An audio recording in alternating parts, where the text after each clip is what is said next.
안녕하세요. 저는 평소 사연을 즐겨 듣고 있는 30대 애청자입니다. 평소 사연을 들으며 제가 겪은 일들이 떠오르곤 했는데 막상 이렇게 사연으로 적으려고 하니 떨려오네요. 긴 이야기가 되겠지만 모두 함께 해주세요. 저와 남편은 같은 대학, 같은 과 친구였어요. 그렇게 10년을 그저 친구 사이로 지냈는데 30살이 넘어가던 무렵 어느 순간 갑자기 남편이 남자로 보이더라고요. 남녀 사이에 영원한 친구는 없다던가요?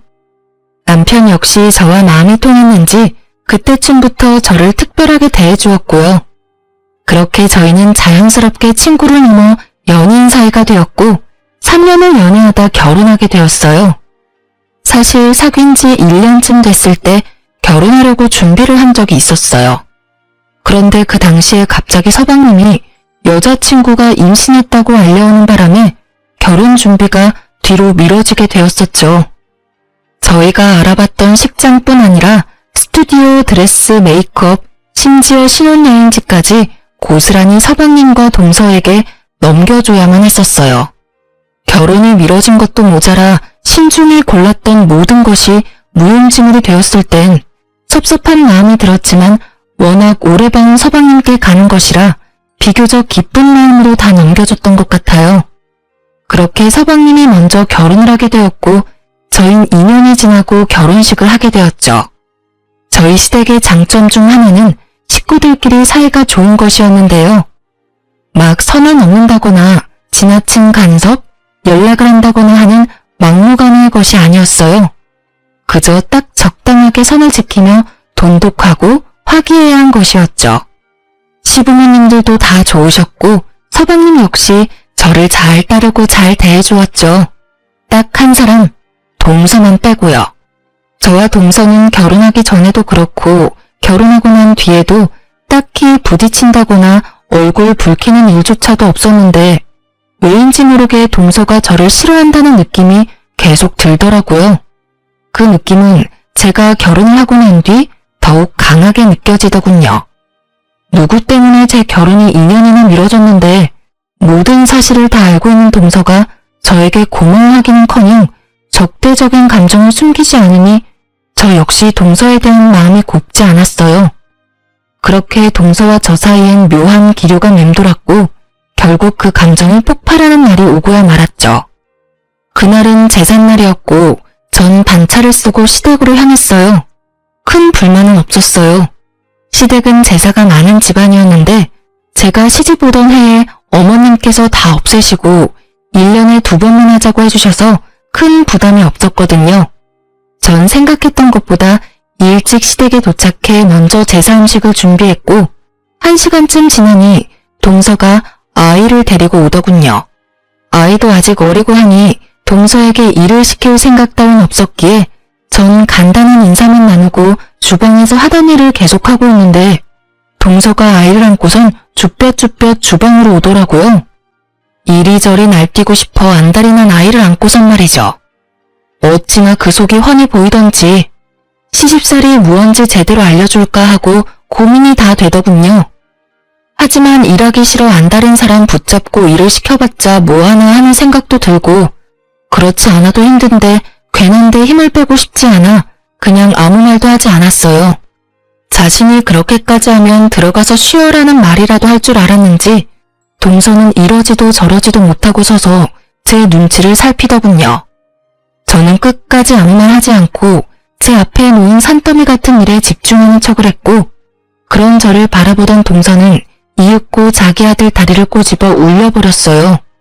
제 눈으로 보고도 참 믿기지 않더군요.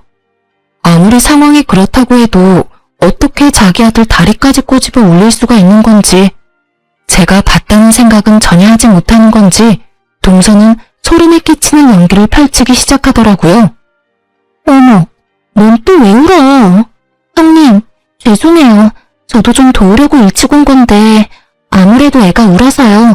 방에 데리고 가서 좀 달래줘야 할 것 같아요. 연기력이 얼마나 출중한지. 만약 제가 동서가 꼬집는 장면을 목격하지 못했다면 깜빡 속을 만한 연기력이었어요. 황당한 전 아무 대답도 하지 못하고 있었고 까무러치듯 우는 아기의 소리가 들리자 어머님이 나오시더라고요. 우리 손주 왜 울어? 둘째야, 너 내가 우는데 여기서 뭐하니? 들어가서 애나 달래렴. 원래 애가 어릴 땐 일하고 싶어도 못하는 거야. 네? 그래도 형님 혼자 일하시는데 저 혼자 들어가기 좀 그래서요. 아유, 됐어. 뭘 그런 눈치를 보고 그래? 눈치 주는 사람도 없는데. 아, 그게요, 어머님. 그렇긴 하지만 아무래도 형님 혼자 하시니 제 마음이 좀 불편해서요. 이렇게 말하며 동서가 절 보는데 모르는 사람이 보면 제가 눈치 줬다고 오해하기 딱 좋은 눈초리더라고요. 어머님 역시 동서의 뜻대로 저를 오해하셨는지 저를 빤히 보시기 시작하는데 이대로 참고만 있을 일은 아니다 싶더군요. 전 저를 향하는 시선을 무시한 채 일어나 손을 씻고 동서에게 다가갔어요. 그리곤 동서가 꼬집었던 허벅지를 보여주며 이렇게 말했죠. 동서, 조심 좀 하지 그랬어. 아까 동서가 여기 살 찝는 것 같던데. 여기 봐봐. 아직 빨갛네. 조심 좀 해. 얼마나 아팠으면 애가 까무러치면서 울겠어? 그리고 내가 무슨 말 했어? 난 아무 말도 하지 않았어. 들어가서 아들 먼저 달래줘. 갑자기 꼬집혀서 아픈 건 둘째치고 애가 많이 놀랐겠어. 제 말에 동서는 제가 봤다는 사실을 깨달았고 아이의 허벅지보다 더 붉어진 얼굴을 하고 고개를 숙이더군요. 어머님은 계속해서 찡찡거리는 아이를 안고 방으로 가신다며 주방을 벗어나셨고요. 어머님이 들어가신 후 동서는 숙였던 고개를 획 들더니 화를 내며 저에게 따지기 시작하더군요. 형님, 꼭 이렇게 제 망신을 주셔야 해요? 이왕 모른 척 해주셨으면 끝까지 모른 척 해주시면 되잖아요. 아니, 애초에 저한테 들어가서 쉬라고 한마디 해주셨으면 이런 일까지는 없었잖아요. 적반하장도 유분수지. 누가 누구한테 따지고 드는 건지 모르겠더라고요.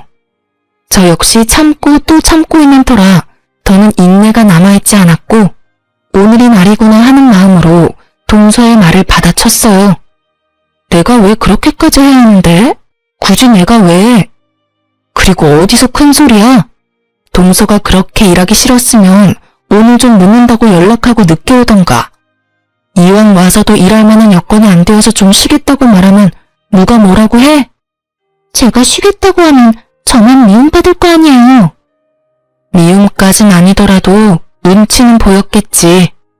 그런데 말이야, 어머님도 그렇고 나도 그렇고 아기가 어린데 굳이 동서까지 일 시킬 마음은 없었어. 그런데 왜 말을 하지 않으세요? 들어가서 쉬라고 한마디만 했으면 됐잖아요. 아까도 말했잖아. 내가 왜 그렇게까지 해야 하냐고. 애는 엄마 품에서 내려와서 놀고 싶어 안달인데 그런 애를 굳이 안고 주방에 와서 서 있는 꼴을 보고 내가 굳이 동서한테 들어가서 쉬라는 말이 하고 싶었겠어? 나 그렇게 성격 좋은 사람 아니야, 동서. 그래서 굳이 어머님도 계시는데 우리 아이 허벅지까지 다 보여주신 거예요? 저 곤란하게 만들려고요? 설마. 나도 그럴 생각까진 없었는데 동서가 내가 말할 수밖에 없는 분위기로 몰고 갔잖아. 난 눈치는커녕 동서한테 말 한마디 한 적도 없는데 어머님 앞에선 내가 눈치 줘서 주방에서 벌선 사람처럼 구니 내가 별다른 방법이 있었겠어? 그래도 내가 마지막 인내심으로 동서가 일부러 꼬집어서 울렸다는 말은 안 했잖아. 내 두 눈을 의심했다 진짜. 다음부턴 그런 짓까지 하지 말고 그냥 말해. 일하기 싫다고. 이게 뭐야? 괜히 동서 혼자 오버해서 애까지 울리고. 난 있잖아. 일하기 싫다는 사람까지 엮어서 같이 고생시킬 마음 없어. 알겠어? 제 말에 동서는 할 말이 없는지 그저 저를 노려보았고 저 역시 동서를 노려봤어요. 그렇게 저와 동서의 눈싸움이 시작되었는데 화난 표정의 어머님이 주방으로 들어오시더군요. 이게 다 무슨 말이야? 일부러 애를 꼬집었다니. 둘째 너, 이게 다 사실이야? 그래요. 분위기가 심상치 않음을 느낀 어머님은 방으로 들어가시긴 했는데 방문을 닫지 않고 이야기를 다 듣고 계셨던 것이었습니다. 모든 사실을 알게 된 어머님은 동서를 나무라기 시작했고 동서는 눈물을 글썽이며 아무 말도 하지 못하고 서 있더군요. 너 그렇게 안 봤는데 아무리 일이 하기 싫다고 해도 어떻게 네 자식 허벅지를 꼬집니? 그리고 잘못은 네가 해놓고 왜 꾸준 형님한테 화풀이 짓이야? 너 우리 없을 때 그딴 식으로 첫째 대하니? 아니에요. 저도 모르게 너무 흥분해서 죄송해요, 어머님. 죄송해요, 형님. 궁지에 몰린 동서는 저에게 용서를 구했고 진심이라고 느껴지지 않는 사과였지만 더는 이를 키우고 싶지 않았기에 전 알겠다고 하고 사건을 일단락시켰습니다. 제사 사건이 있고 난 후 동서는 아예 저를 무시하기 시작하더군요. 다른 사람들이 있을 땐 더없이 깍듯하고 살갑게 굴었지만 아무도 없을 땐 아예 눈길을 주지 않는 이중적인 행동을 이어나갔어요. 저 역시 동서와 똑같이 행동해줬고 자주 마주치는 일이 없었기에 크게 신경 쓰지 않고 지냈죠. 그러던 어느 날 집에 큰일이라면 큰일이 생겨났어요. 총각 때부터 남편의 어깨가 좋지 않았는데 점점 상태가 심각해지더니 결국 수술을 잡게 되었어요. 갑작스럽게 잡힌 수술 일정이라 제 회사에 연차를 내지 못했거든요. 생명과는 무관한 수술이긴 했지만 아무래도 신경이 쓰이더군요. 하지만 일정을 아무리 조정해도 출근은 해야 했고 전 일단 남편을 병원까지 데려다주고 출근을 하게 되었어요. 마음이 얼마나 급했는지 초인적 속도로 급한 일을 마무리하고선 다시 병원으로 향했죠. 가는 길에 병원에 전화를 걸었더니 남편이 이미 수술을 마치고 병실로 올라갔다고 하는데 마음이 얼마나 조급해지는지. 그렇게 전 병원에 도착해 남편의 병실로 들어섰고 거기엔 경악스러운 상황이 저를 기다리고 있더라고요. 아직 마취에 취해 있는 남편과 그런 남편의 손을 세상 애처롭게 잡고 있는 한 여자. 그 여자의 눈빛을 보는데 딱 알겠더라고요. 두 사람의 관계가 보통 관계는 아니라는 것을요. 자기야, 좀 괜찮아? 나 괜찮아. 괜찮은데 자꾸 잠이 와. 아직 마취해서 덜 깨서 그래. 조금씩 깨려고 노력해봐. 간호사 쌤 말이 이제 조금씩 깨워야 한다고 했어. 아프진 않지? 아프진 않아. 자기 얼굴 봐서 그런지 하나도 안 아프고 꿈꾸는 기분이야. 자기는 이 와중에도 참. 어쨌든 고생했어. 그 조용한 병실에 두 사람의 다정한 대화 소리가 들려오는데 제가 더 꿈을 꾸고 있는 기분이더군요. 그것도 1초라도 빨리 깨고 싶은 악몽이요. 하지만 제 앞에 놓은 모든 상황은 현실이더군요. 제가 올 줄 꿈에도 몰랐던 남편이 부른 저 여자는 상간녀였고 전 우습게도 굳이 일을 빨리 끝내고 와서 이 모든 끔찍한 광경을 남편의 병실에서 목격하고야 만 것이었죠. 충격에 빠진 것도 잠시 전 그 다정한 모습을 휴대전화에 남기고선 조용히 병실을 벗어났어요. 그날 이후 전 남편이 태어난 날만 기다렸고 남편이 태어남과 동시에 흥신소를 통해 남편의 뒷조사를 시작했습니다. 얼마나 지났을까요? 흥신소에서 연락이 왔고 연락을 기다리며 혼자 상상했던 것보다 현실은 더욱더 충격적이었습니다. 두 사람이 만나기 시작한 것이 얼마 되지 않았다는 건 제 예상과 같았어요. 하지만 충격적이었던 것은 두 사람이 만나게 된 계기였죠. 상간녀는 보험사에서 일하는 영업직원이었는데 그 상간녀를 남편에게 보험을 핑계로 삼아 소개해준 사람이 다른 사람도 아닌 바로 동서였던 것입니다.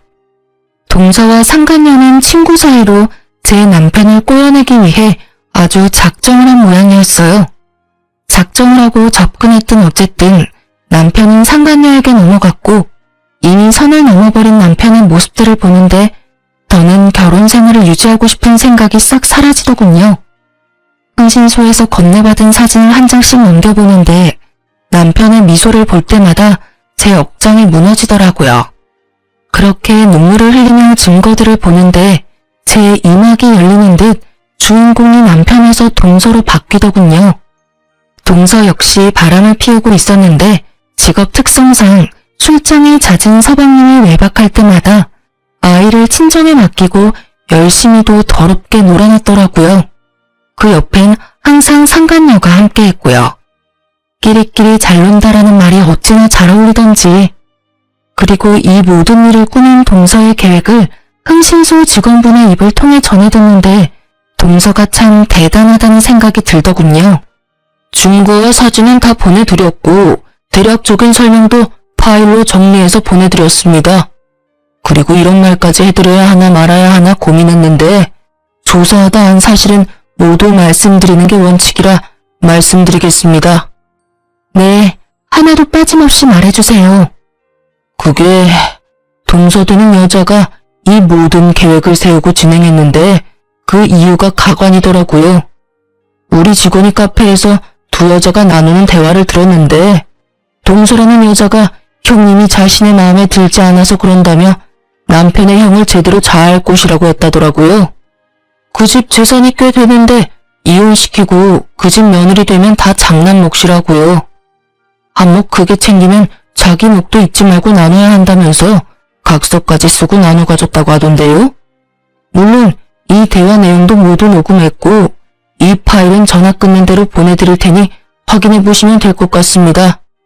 하여튼 그 여자들 보통 여자들 아니니 사모님도 각별히 조심하시는 게 좋을 것 같아서 말씀드립니다. 아, 네. 감사합니다. 수고 많으셨어요. 전화를 끊은 저는 다시 한번 동서의 대범한 행동에 감탄을 금치 못했어요. 제가 아무리 마음에 들지 않는다고 해도 형님 자리를 바꿀 생각을 한다니. 대담하다고 해야 할지 영악하다고 해야 할지 모르겠더라고요. 하긴 그 정도 되는 여자이니 자기 배 아파 낳은 자식 허벅지도 그렇게 인정사정 없이 꼬집어 올렸겠지만요. 어쨌든 이미 모은 증거들은 확실했지만 저는 확실하게 하기 위해 남편의 휴대전화를 뒤져보았지만 이미 다 삭제한 것인지 아무것도 없더라고요. 실망감도 잠시 저의 머릿속엔 차량 블랙박스가 번뜩 떠올랐고 남편이 자는 것을 확인하고 남편의 차로 향했어요. 남편은 블랙박스까진 생각하지 못한 것인지 그곳엔 외도 증거와 함께 남편이 어떤 생각을 가졌는지 적나라하게 녹음되어 있더군요. 자기야, 그러면 이혼하는 거지? 그럼 얼른 이혼하고 자기랑 살아야지. 그 얼른이 언제야? 빨리 이혼해. 나 더는 기다리기 힘들단 말이야. 나도 빨리 이혼하고 싶어. 당신 혼자 두고 집에 들어가는 내 기분을 오죽하겠어? 조금만 더 기다려줘. 일단 부모님께 먼저 말씀드려야 해. 알잖아. 우리 부모님 그 여자 엄청나게 좋아하시는 거. 당연히 아들인 내가 우선이겠지만 그래도 혹시 모르니까 좋게 마무리 짓는 게 우리한테 이득이야. 알겠지? 알겠어. 어쩔 수 없지. 그런데 자기 마음은 확실한 거지? 확실히 나 사랑하는 거 맞냐고. 혹시 사는 건 그 여자랑 계속 살고 나랑은 바람만 피우면서 즐길 생각은 아니지? 그런 말이 어디 있어? 내가 자기를 얼마나 사랑하는지 몰라서 그런 말을 해? 아니, 말만 그렇게 하고 이혼은 자꾸 미루니까 그렇지. 아니야. 돌아가는 상황 조금만 지켜보다가 적절한 때에 이혼 이야기 꺼낼 테니까 조금만 기다려줘. 자기 이거 받아. 저번에 이거 예쁘다고 했었지? 이거 내가 갖고 싶어 하던 샷된 가방이잖아. 이 비싼 걸. 고마워, 자기야. 이 정도 가지고 뭘.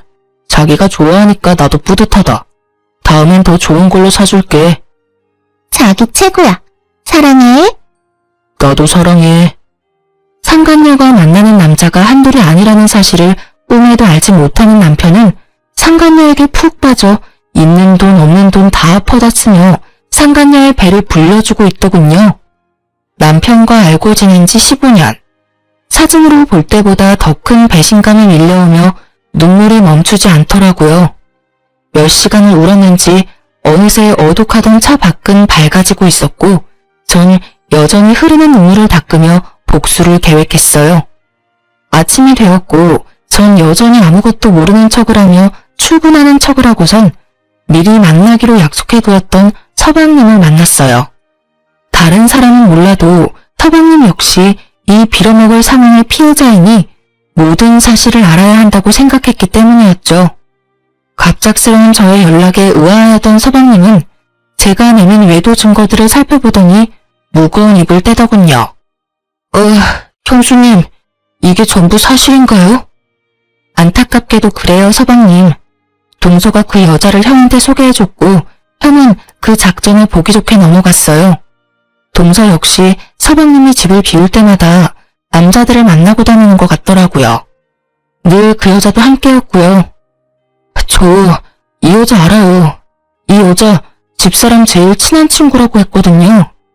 연애할 때도 여러 번 봤었고 최근에도 봤었는데 형이랑 그런 관계인 줄은 상상도 못했네요. 어떻게 사람 탈을 쓰고 이딴 짓들을 할 수 있는지. 어쨌든 부모님께는 제가 말할게요. 조금만 기다려주세요. 제가 이야기 꺼내는 게 더 낫지 않을까요? 아니에요, 형수님. 이 여자 요즘 보험 핑계 대면서 부모님 댁에도 들락날락하고 있다고 들은 것 같은데 날 한번 잡아보려고요. 한 장소에 다 모였을 때 한 번에 터뜨리는 게 좋을 것 같아요. 기가 막히더군요. 외도도 모자라서 시댁까지 이미 들락날락하고 있었다뇨. 상간녀와 동서의 계획이 눈에 훤히 보이더군요. 보험을 핑계로 삼아 자연스럽게 시부모님들께 얼굴을 드며 좋은 인상을 남기려고 했겠죠. 이쯤 되니 동서라는 여자가 무섭게까지 느껴지더군요. 서방님도 저와 같은 생각이었는지 이럴 때일수록 신중히 해야 한다고 조금만 기다려달라며 증거들을 챙겼고 저는 서방님의 말을 따르기로 했어요. 표정을 보아하니 서방님 역시 이 상황을 곱게 넘길 생각은 없어 보였고 서방님의 계획이 더 현명하기도 했으니까요. 그렇게 전 서방님의 연락을 기다렸고 상간녀가 시댁을 방문한다는 연락을 받게 되었어요. 기다리고 또 기다린 날이었는데 막상 모든 걸 밝힐 날이 되니 심장이 떨어질 듯이 뛰기 시작하더라고요. 전 떨리는 마음을 진정시키며 시댁으로 향했고 시댁에 들어서니 시부모님은 물론이고 남편과 상간녀, 동서와 서방님까지 모든 식구가 모여있더군요. 저의 등장을 상상도 못했던 세 사람은 당황한 기색이 역력했고 남편과 상간녀는 티나게 저의 눈치를 살피기 시작하더라고요. 그 와중에 동서는 저에게 친근한 척을 하면서 다가오는데 당장이라도 친한 척 제 팔을 잡은 동서의 팔을 확 꺾어버리고 싶은 걸 얼마나 참았는지 모릅니다. 그렇게 제가 이성의 끈을 끊어먹을 위기에 처해 있을 때 서방님이 아버님께 준비한 증거들을 보여주며 상황을 설명하기 시작했어요. 아버지, 이거 좀 보세요. 이게 다 뭐야? 형이 저 여자랑 바람을 피우고 있더라고요. 두 사람이 만날 수 있도록 도움을 준 사람이 놀랍게도 제 집사람이었고요. 서방님의 말에 아버님은 믿을 수 없다는 표정으로 증거들을 살폈고 동서는 어느새 아버님 앞에 무릎을 꿇고 앉아 눈물을 흘리고 있더군요. 모든 상황을 그저 지켜보던 어머님은 보통 상황이 아니다 싶으셨는지 아이를 안고 방으로 들어가 버리셨고 아이가 자리에서 사라지자 아버님께서 남편에게 의중을 물으며 본격적인 대화가 시작되었어요. 이게 다 어떻게 된 것이야? 이 사진들이 전부 사실인 거야? 아버님은 사진을 흔들며 남편에게 물었고 남편은 차라리 잘 됐다는 투로 대답하더군요. 네, 보신 대로예요. 저 이 수정이와 만나고 있고 수정이 사랑해요. 뭐가 어쩌고 저째? 누굴 사랑한다고? 이 여자 수정이를 사랑한다고요. 그래서 드리는 말씀인데 집사람하고는 이혼하고 남은 여생은 수정이하고 살고 싶어요, 아버지. 제가 버젓이 자신의 옆에 앉아있는데도 다른 여자를 사랑하고 있으며 그 여자와 살고 싶다는 남편을 보며 그나마 있던 미움정마저도 뚝 떨어지는 기분이 들더군요. 아버님 역시 저와 생각이 같으신지 남편을 가만히 노려보다 저에게 시선을 옮기신 후 차분한 말투로 질문하셨죠. 아가, 네 생각은 어떠냐? 넌 어떻게 하고 싶어? 저 역시 같은 생각이에요. 저딴 인간하고는 1분 1초도 같이 살고 싶지 않아요, 아버님. 그래. 일단 알겠다. 아버님은 고개를 끄덕이며 생각에 잠기신 듯 하더니 이내 고개를 들며 남편에게 통보하듯 말하기 시작하셨어요. 두 사람 말은 잘 들었고 그렇게 하도록 하자. 일단 결혼할 때 마련해준 집부터 비우거라. 네, 알겠습니다, 아버님. 당연한 듯 답한 저와는 달리 남편은 이런 상황은 계획에 없었다는 듯 언성을 높이기 시작하더군요. 아버지, 그게 무슨 말이세요? 집은 갑자기 왜 비워요? 아버지, 그 집은 저한테 주신 집이잖아요. 그러면 이제 제 집인데 저까지 왜 그 집에서 나와야 하냐고요? 그걸 몰라서 묻는 게야? 그 집은 너희 두 사람이 결혼한다기에 준 집이었다. 엄연히 따져 말해보자면 네가 아니라 내 며느리한테 주는 뇌물과도 같은 거였어. 모자란 내 아들 잘 데리고 살아달라고 뇌물로 준 집인데 두 사람이 이혼한다고 하니 당연히 집은 다시 돌려받아야 하지 않겠어? 집은 비우는 대로 팔아서 며느리한테 위자료로 조금 줄 생각이니 그런 줄 알고 이번 주 내로 집부터 비우거라. 아버님은 최대한 차분하게 말씀하셨지만 그런 아버님과는 달리 남편은 더욱 언성이 높아지더라고요. 그럼 저는요? 그 집에서 나오고 나면 저는 어디에서 수정이랑 새 출발해요? 아, 새로 집 얻어주시려고요? 하긴 이 사람이랑 살았던 집에서 수정이랑 계속 사는 것도 좀 그렇긴 하겠다. 아버지, 그럼 집은 언제 얻어주실 건데요? 어쩜 저리도 머릿속이 텅텅 비일 수가 있는 것인지. 남편을 알고 지낸 세월이 15년인데 저렇게 생각 없는 놈이었다는 것을 처음 깨달은 저 자신이 참 한심스럽더군요. 저리 한심한 새끼인 줄도 모르고 이 인생의 절반을 함께 했으니 말이에요. 저도 저 자신이 이렇게나 한심스러운데 아버님은 오죽하실까 하는 생각이 들었고 제 예상대로 아버님 역시 깊은 회의감이 드는지 긴 한숨 후 단호하게 말씀하시더군요. 네 놈은 이 상황에서 할 말이 그것뿐인 거야? 다른 사람한텐 몰라도 네 집사람한테는 용서를 구했어야지. 네가 그러고도 사람이라고 할 수 있는 게야? 네가 그러고도 집 해달라는 말이 입 밖으로 나오냐 이 말이다. 아버지 그건 어차피 이미 다 안 상황이고 이제 와서 사과 따위 해봤자 뭐예요. 달라질 게 없는데요. 이걸 말이라고 내뱉고 있는 건지 정말 아버님만 아니었다면 그 자리에서 딱이라도 한 대 때리고 싶은 심정이더라고요. 그런 심정도 잠시 저보다 더 격분하신 아버님이 고작 딱이 한 대보다 더 큰 복수를 남편과 상간녀에게 해주시더군요. 그걸 말이라고 하는 게야? 그러면 어떻게 해요? 이미 제 마음이 그런 걸 어떻게 하냐고요? 그건 그렇고 집은 해주실 거죠? 저 수정이랑 같이 살 집 필요해요, 아버지. 아버지 장남이 길거리에서 사랑하는 여자랑 살 수는 없잖아요. 난 너 같은 놈한테 더는 지원해줄 생각 따위는 없다. 네 입에서 이혼이라는 말이 나오는 그 순간부터 난 아들 하나 없는 셈 치기로 했으니 아무것도 바라지 말거라. 아버지, 이러시는 법이 어디 있어요? 내 돈으로 내가 알아서 하겠다는데 법이 왜 나와? 더는 긴 말 하지 말거라. 난 그리 결정했고 한번 내린 결정은 절대 번복할 생각 따윈 없으니 혹여나 내가 죽으면 달라지겠지 하는 생각도 하지 말거라. 유언장에 다 적어놓고 죽을 거니 알겠느냐? 아버님의 말씀에 남편뿐 아니라 상간녀의 얼굴까지 사색이 되어버리더군요. 당연했죠. 남편이 가진 거라곤 재산 좀 있는 부모님이 다였는데 그마저도 다 끊긴 위기이니 남편과 상간녀가 그리고 있는 미래가 달라도 너무 달라지는 처지가 되어버렸던 겁니다. 거기에다가 블랙박스를 통해 알게 된 사실으론 그나마 가진 직장마저도 상간녀와 함께 새 출발할 때 아버님께 투자받아 사업을 시작할 요량으로 직장에 사표를 내버렸고 곧 회사에서 나와야 할 상황이니 더욱 앞이 깜깜했겠죠. 사색이 된 남편은 이내 상간녀를 바라보았고 어쩔 수 없다는 듯 이렇게 말하더군요. 자기야, 이왕 이렇게 된 거 나 그냥 이혼하고 열심히 살아볼 테니까 자기도 나 믿고 열심히 살아줘. 그러면 우리 두 사람 잘 살 수 있지 않을까?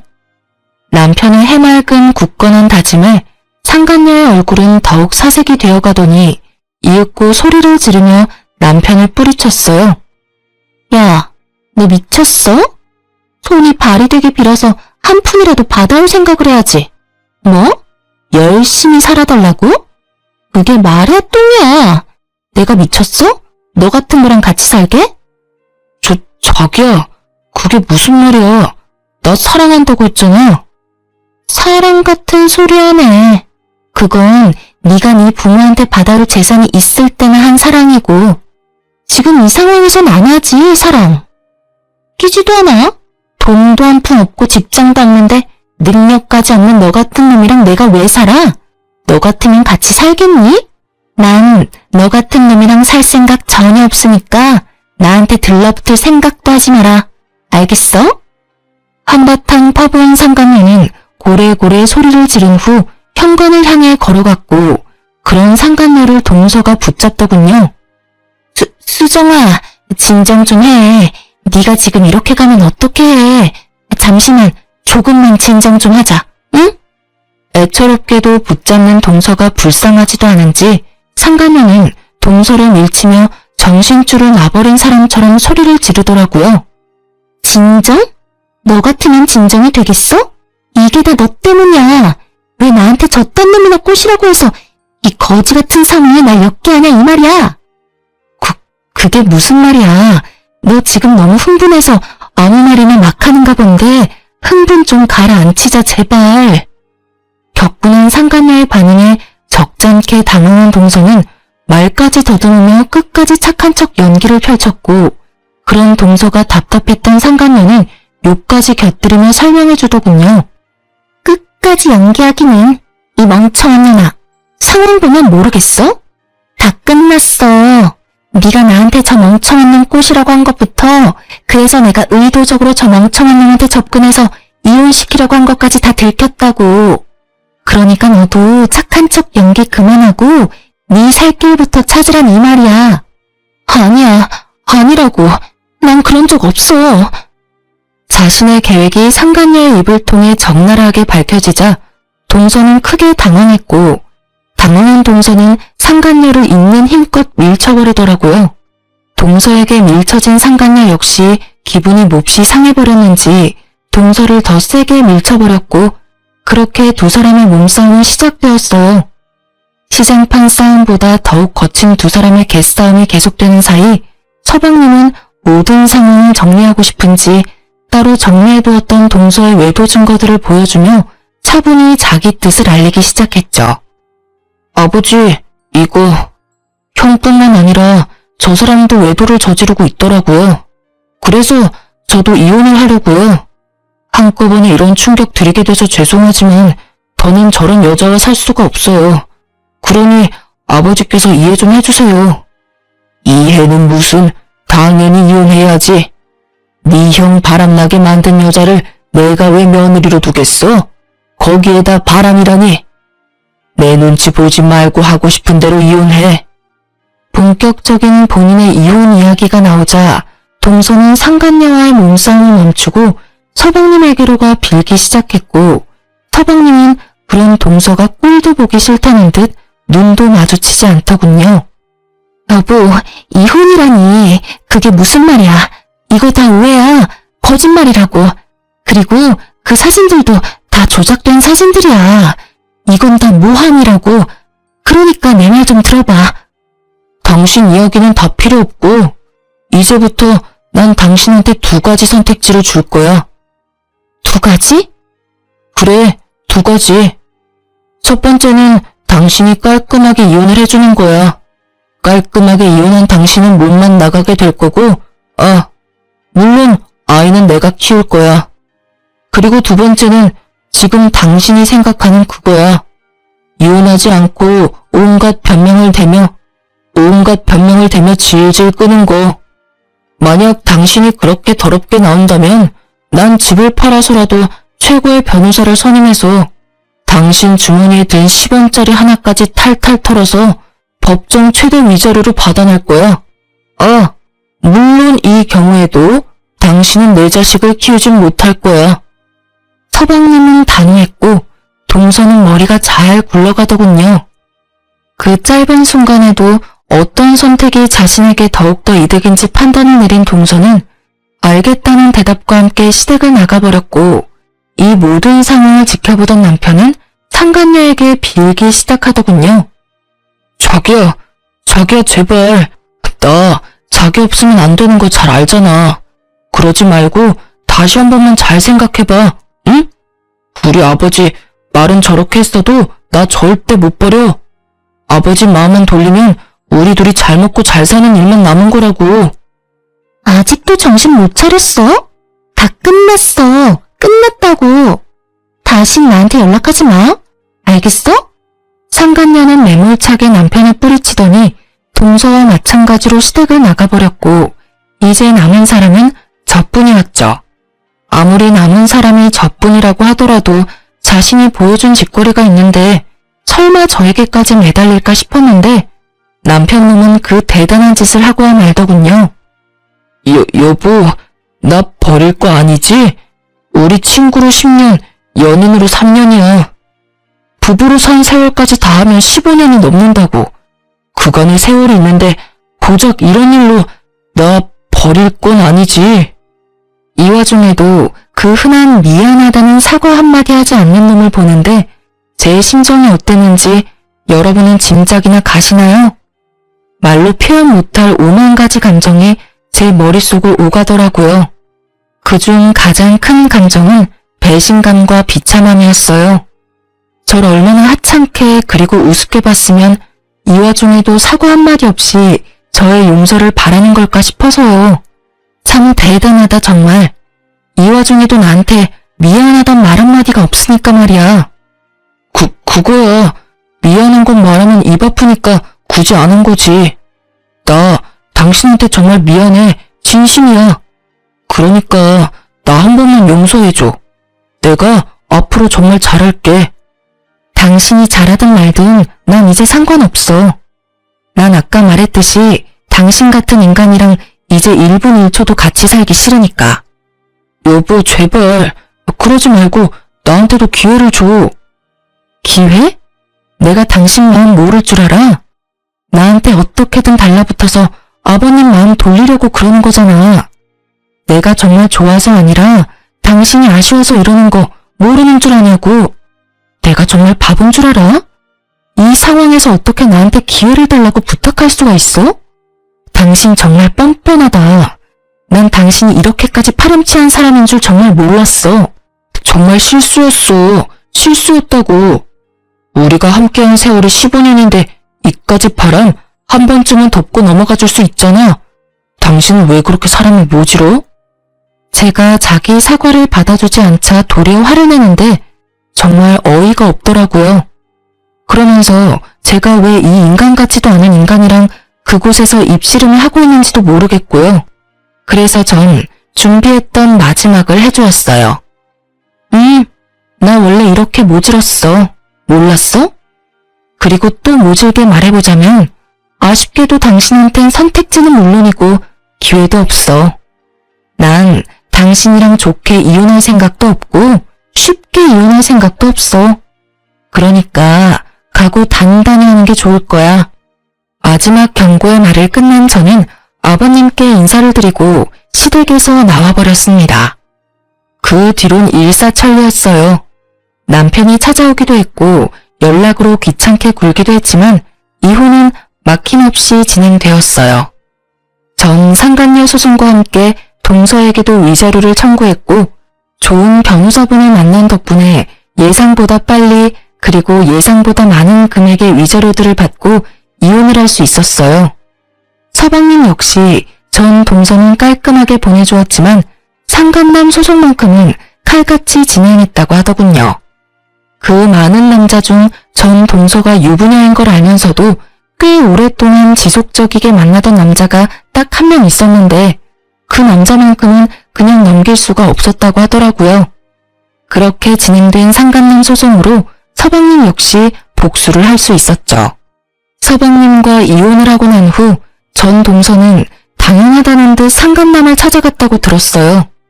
하지만 상간남 소송까지 당해 망신이란 망신은 다 당하고 돈은 돈대로 말린 상간남은 이미 그 여자에게 남은 마음이라곤 미움뿐이었고 그랬기에 전 동서를 받아주는 일은 없었죠.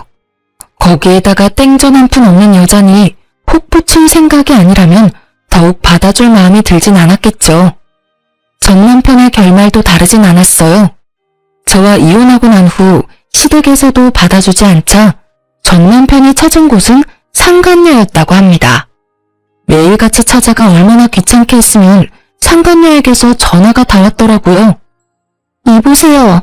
당장 그쪽 남편 좀 데리고 가라고요. 매일같이 찾아와서 울고 불며 매달리는데 사람 미칠 지경이라고요. 그런 말을 왜 나한테 하는지 잘 모르겠네요.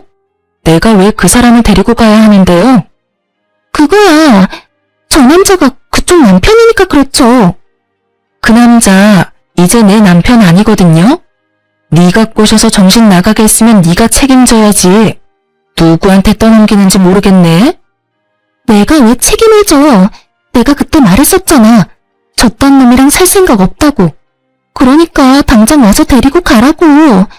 이러다 내 혼사길까지 막히게 생겼어. 유부남 꼬셔서 한 가정 파탄 낼 거라고 작정할 땐 네 혼사길 정도야 꽉 막힐 거라는 각오 정도는 했어야지. 뭐라고? 네가 네 남편 간수를 못해서 나한테 넘어온 걸 나한테 어쩌라는 거야. 나 경찰에 신고할 거야. 네 남편 깜빵 가는 걸 보고 싶어? 눈치 하나는 빠른 줄 알았더니 그것도 아니더군요. 다른 것도 아니고 전 남편을 가지고 저한테 이런 말을 한다니. 어이가 없어 코웃음이 다 나더라고요. 깜빵을 보내고 싶은 사람한테 깜빵을 보낼 거라고 겁을 주다니.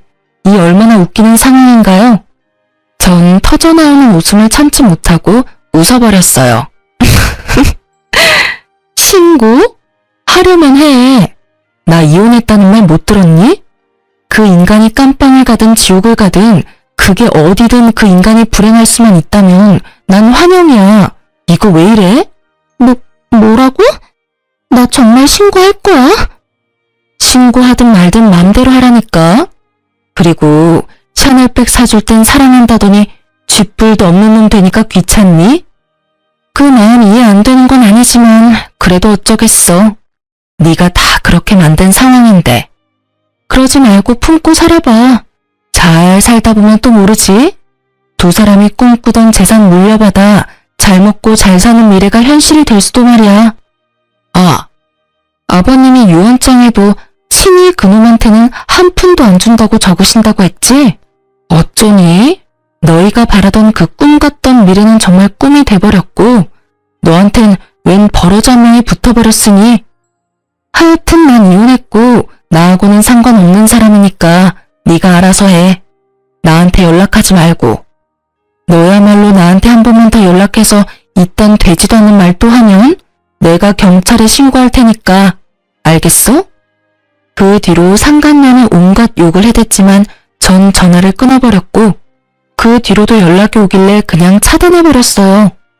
정말 신고라도 해버릴까 하고 생각한 적도 있었지만 신고해봤자 뭐 하겠어요. 이리저리 불려다니기만 하고 귀찮아질 것이 분명해 그만두기로 했죠. 그렇게 전 모든 연락을 차단해버렸고 서방님의 말론 상간녀 역시 전 남편을 나몰라라 하고 버렸다고 하더군요. 전 남편이 그 버림을 받기 전까지 하루가 멀다고 상간녀의 집과 회사까지 찾아가 애원을 넘어 난동까지 피우는 바람에 상간녀가 말한 대로 혼사길은 물론 회사까지 잘렸다고 하고요. 얼마나 통쾌했는지 모릅니다. 사실 위자료를 받은 것만으론 상간녀에 대한 제 분노가 다 사라진 건 아니었는데 제 가정이 박살난 것처럼 상간녀의 일상도 망가졌다고 하니 그것 참 통쾌하더군요. 그리고 그 뒤론 제가 예상했던 그대로더군요. 전 남편은 또다시 시댁으로 찾아가 손이 발이 되게 빌며 시댁에서 지낼 수만 있게 해달라며 빌었지만 아버님과 어머님은 받아주지 않았고 오갈 데가 아예 없었던 전 남편은 결국 퇴직금으로 작은 원룸을 얻어 살고 있다고 하더군요. 믿었던 모든 사람에게서 버림을 받은 충격 때문인 건지 능력이 부족한 것인지는 모르겠지만 취업은 되지 않았고 그 대신 일용직을 나가며 하루하루를 연명하고 있다고 해요. 그래도 일용직이라도 나가서 생활비라도 벌고 있으니 참 다행이라고 했네요. 돈 한 푼 벌지 않고 수중에 있던 돈마저 떨어지면 저에게 찾아와 또 어떤 귀찮은 짓을 할지는 모르는 일이니까요. 그 소식을 마지막으로 전 서방님을 비롯해 시댁과의 연락도 끊어버렸어요. 악한 감정은 없었지만 아무래도 전 남편과의 기억이 계속 떠올라 관계를 지속할 수는 없겠더라고요. 일단 저도 살아야 했으니까요. 전 이혼하고 난 후 사연에서 듣던 것처럼 잘 지내지진 않더군요. 남편을 사랑하는 마음이 남은 건 아니었지만 몰아치는 감정의 소용돌이 속에서 방황했던 것 같아요. 때론 슬펐고 때론 무기력했고 때론 한탄도 했고요. 괜찮아졌다 싶으면 어김없이 떠오르는 함께했던 세월이 저를 참 많이도 힘들게 괴롭혔습니다. 한동안은 그 모든 감정을 외면한 채 지냈는데 외면하는 것이 정답이 아니라는 생각이 어느 날 들더군요. 그날부턴 전 그 감정들을 당연한 일이라고 여기기로 했고 그 당연한 힘듦을 받아들이기 시작했어요. 그렇게 3년이 지난 지금은 사연으로 이혼 이야기를 적을 만큼은 덤덤해진 것 같아요. 아주 가끔은 좋았던 기억도 또 가끔은 나빴던 기억도 떠오르긴 하지만 그마저도 그랬었지 하고 씁쓸한 웃음 정도는 지으며 넘길 수 있는 정도가 되었어요. 요즘 전 작은 카페를 차려 운영하고 있어요. 회사는 이혼 후 마음이 많이 힘들었던 시기에 동료들에게 민폐만 끼치는 것 같아 그만두게 되었고 한동안은 휴식기를 가지다 찾은 취미가 커피였어요. 평소 제빵을 좋아하기도 했던 터라 쉬는 동안 기분 환기도 시킬 겸 배워뒀던 것이 직업이 되었네요. 처음엔 적자였던 가게가 이젠 꽤 좋아졌어요. 나름 단골도 많이 생겼고 수입도 많아진 것이 꽤 괜찮은 가게가 되었죠. 그렇다고 해서 너무 바쁜 것은 아니라서 저만의 시간을 보내기에도 딱 안성맞춤이에요. 전 이런 제 삶에 아주 만족하며 지내고 있고 앞으로도 제 삶과 저의 안정을 위해 더 노력하고 더 열심히 살아갈 예정이에요. 이로써 제 이야기는 끝이 났어요. 어떠셨나요? 욕들 많이 하셨나요? 전 사연을 들을 때마다 혼자 그렇게 욕을 하거든요. 어쨌든 저의 긴 이야기 잘 들어주셔서 너무 감사하고 또 감사합니다. 오늘도 좋은 하루 되세요.